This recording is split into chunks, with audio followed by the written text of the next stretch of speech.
brothers and esteemed fathers, Paul said, listen to me as I offer my defense. When they heard him speaking in their own language, the silence was even greater. Then Paul said, I am a Jew, born in Tarsus, a city in Cilicia, and I was brought up and educated here in Jerusalem under Gamaliel. As his student, I was carefully trained in our Jewish laws and customs. I became very zealous to honor God in everything I did, just like all of you today. And I persecuted the followers of the way, hounding some to death, arresting both men and women and throwing them in prison. The high priest and the whole council of elders can testify that this is so.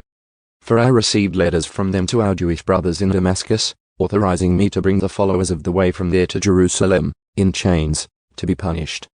As I was on the road, approaching Damascus about noon, a very bright light from heaven suddenly shone down around me.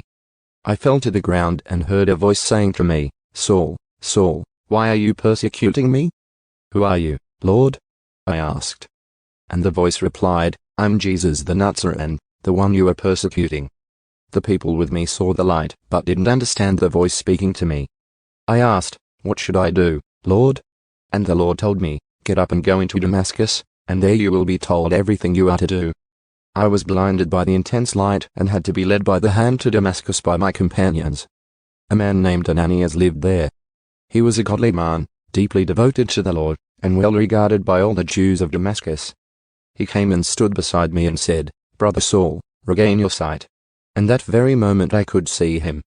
Then he told me, the God of our ancestors has chosen you to know his will and to see the righteous one and hear him speak.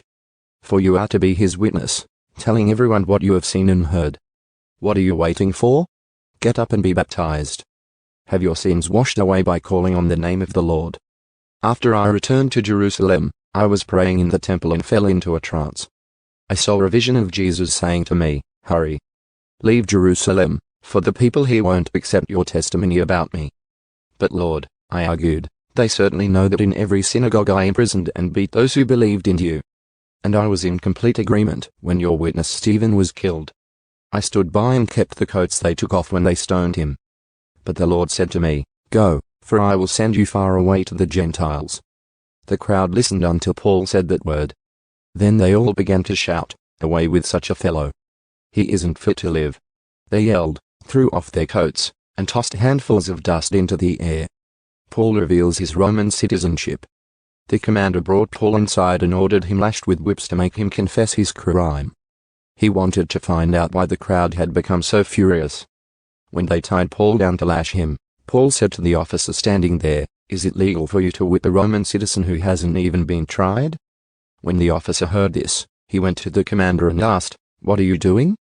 This man is a Roman citizen.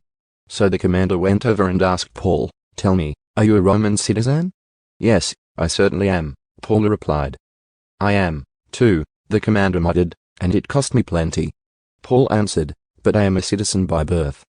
The soldiers who were about to interrogate Paul quickly withdrew when they heard he was a Roman citizen, and the commander was frightened because he had ordered him bound and whipped. Paul before the high council.